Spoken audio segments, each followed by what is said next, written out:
EAC General suwagi kontra Letran Knights sa score na 75-65. Samantala, ikalawang panalo ng JRU Heavy Bombers nakamit matapos talunin ang Mapua Cardinals sa score na 70-61. Narito ang report.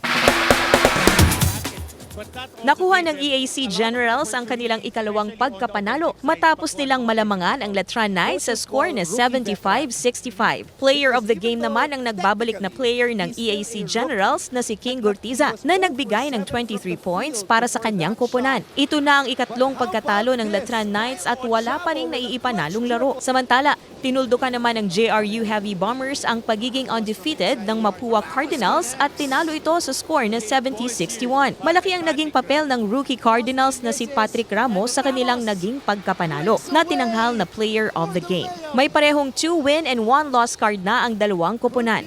Sa naging harapan naman ng San Beda Red Lions laban sa Benil Blazers, nasungkit ng San Beda Red Lions ang pagkapanalo, bounce back dahil matatandaang walang naipanalo ang Red Lions kontra Benil Blazers sa nakaraang season ng NCAA. At ngayong season, ibinigay nila sa Blazers ang ikalawang pagkatalo. Nanguna sa pagbibigay ng puntos para sa San Beda Red Lions sina James Payosing, Yuken Andrada at James Cortez na tinanghal rin bilang player of the game. Samantala, tutukan ng bakbakan ng Perpetual Altas kontra Arellano Chiefs bukas, October 3, alas 2 ng hapon at susundan naman ng San Sebastian Stags kontra LPU Pirates.